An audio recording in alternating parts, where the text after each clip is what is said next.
What's up, guys? I'm BTC. Just recently, Jeff Kaplan spoke to me and a bunch of the other content creators for Overwatch, answering a lot of questions on upcoming hero changes, buffs, nerfs, changes to the support class, new character skins, and a wide variety of other topics. I'm going to go through a big part of that information. We're going to start with something a little bit on the light side, which is how often does Jeff Kaplan play Overwatch? He says, I play every day. We have a 9:30 a.m. playtest and a 6 p.m. playtest every day as part of work. We also have frequent playtests throughout the day to test content. Today, I have 4 playtests. Also, I play for fun on my lunch break, at nights, or on weekends. Lots of times, I group with the other designers to play. Leading into that, one of the questions is, what happens when the developers find throwers or cheaters in a game that they're playing? What do they do? And absolutely, he says, one of the people that I play with is Bill. He's our lead reliability engineer and in charge of live ops engineering. He can literally ban people on the spot. We were playing WoW Classic, and he would spot inappropriate names, and he would just trigger a change on the spot. No need to go through the reporting system when we see it with our own eyes. Keep in mind, we follow the rules. We wouldn't action anyone unless they are in violation of the rules and code of conduct. We don't just ban people for saying we're lousy. Everyone would be banned if that were the case. Lol. Moving on to heroes and the different attack types specifically, he says, we want a mix of skill deltas across the heroes. Part of what makes Overwatch the game that it is the variety and diversity of skill and playstyles. With that said, changes are coming to Moira on the experimental card soon, but usually the community wants us to completely dumpster heroes or to turn them into CSGO guns, which isn't going to happen. And continuing with the topic of buffs and nerfs, he says, yes, we're making some buffs, nerfs very soon. A lot of adjustments to supports, some buffing, some nerfing. Probably the top thing me and the hero designers are focused on is barriers and crowd control. They are necessary to make Overwatch work like Overwatch, but they can also cause big issues when the game feels dominated by them or oppressive. On the topic of adding more heroes, he says, I actually think the release frequency was good, 3 a year. I know we've slowed down approaching Overwatch 2. Overwatch isn't a MOBA, and it isn't Dota or LoL.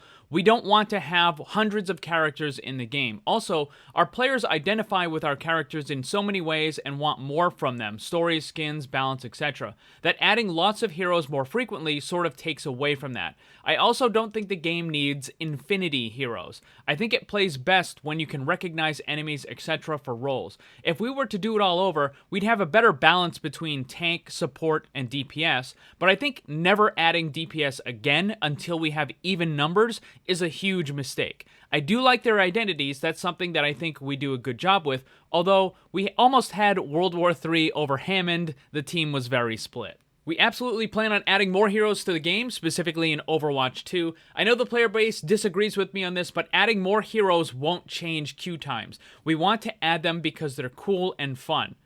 Stepping back, my 2 cents, I completely agree with what Jeff Kaplan is saying here on the adding more characters is going to change the queue time.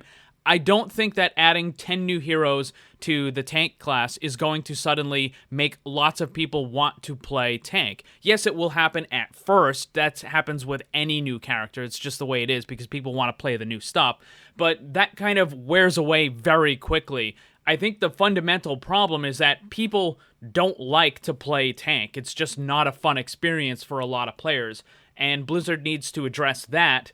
And until that happens, it's not going to matter how many characters are in the tank role if people just don't want to play it. Talking about a match-based hero ban system, this is where both teams would pick 1 or 2 characters to ban out from that specific match. He says, I'm not really interested in a match-based ban system. I don't think it solves the problems players want to solve. That doesn't mean it won't ever come to Overwatch. It just means that me and the team aren't particularly crazy with that idea at the moment. And I've talked about this quite a bit. I think a lot of players would end up banning heroes that they specifically don't like, as opposed to the optimal bans for that given situation. In regard to hero-specific changes for Symmetra, he says, we talk about Symmetra a lot. I actually play lots of Sim. She might be one of my top DPS play times. Really? It's really tough with the teleporter. I do think the new teleporter version did open up opportunities for different kinds of play, but I understand the concerns, and we don't have any immediate plans with her. But she does get quite a bit of discussion. In regard to Doomfist changes, he says, I don't enjoy playing against a good Doomfist. The mechanic where he does more damage if there's a wall behind you isn't super intuitive in an FPS. Works better in third person. Craziest character concept was Jeff Goodman's idea for an attached support character that was kind of like Abathur from Heroes of the Storm. It had many issues. Alright, so a couple of quick things.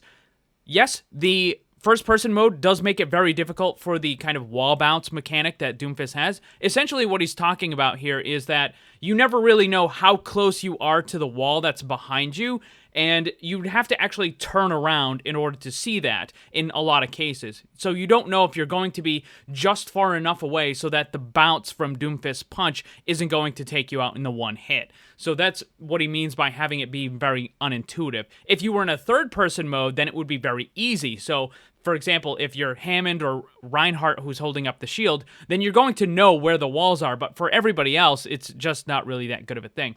And then when he's talking about the attached support, it means like essentially, imagine that, for those of you that haven't played Heroes of the Storm, imagine that instead of Mercy just locking onto you with a beam, she basically gave your character a piggyback ride and was healing you the entire time.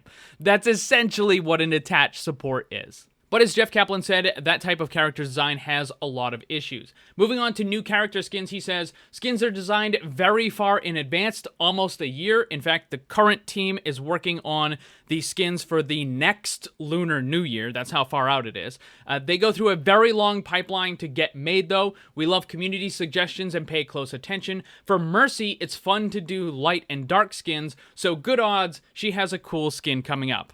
Probably going to have a legendary for the anniversary event, or maybe the summer games. Probably the anniversary event would be my guess.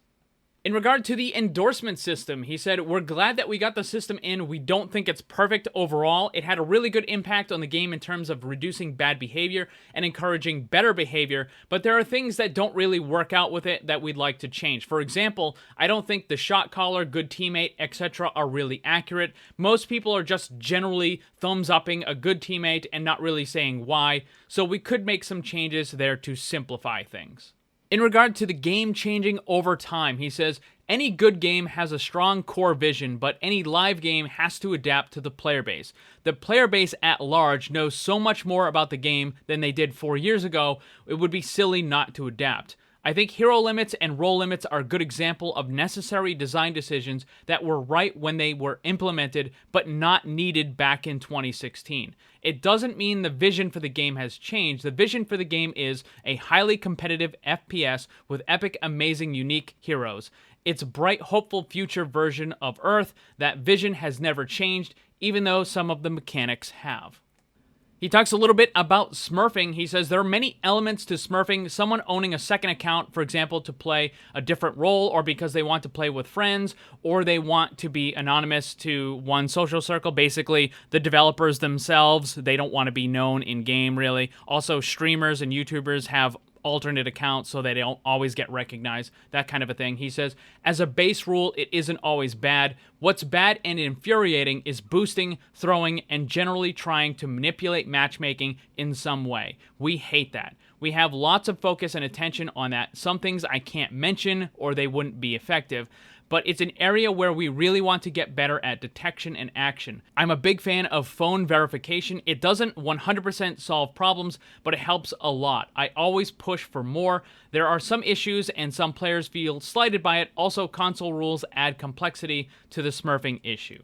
Continuing a little bit about the phone verification system and also players having multiple accounts in top 500, he says, I think it's a big problem and it feels genuinely bad, like those players are taking spots from others who deserve it. I would like to work on that problem more and prevent that behavior.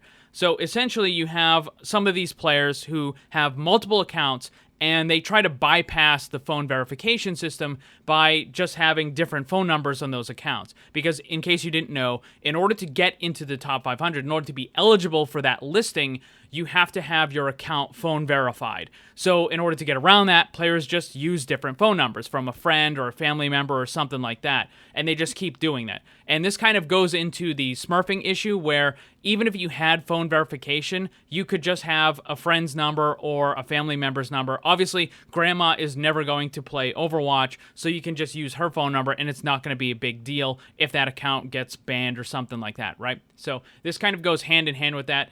And it looks like they want to have more of the phone verification stuff and also trying to prevent people from avoiding that system. He also talked about some of the abilities that never made it into the game, specifically Lucio's Slowing Time Ultimate. If you don't know what this is, essentially Lucio would activate his ultimate and everyone in the game except for him would start to move a lot slower. Now this would obviously be a benefit for having the enemies move slower, but because your team moves slower as well, it was just a really frustrating thing. And he says that slow ult was an abomination to society.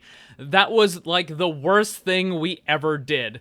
I do like the ideas of the slow ultimate and hero leveling, which is terrible in Overwatch 1, but will be really awesome in Overwatch 2 for PvE. Obviously, the computer-controlled enemies are not going to complain. He also mentioned Torbjorn's Claw Trap ability, which he says that he was a little sad to not see ever get into the game.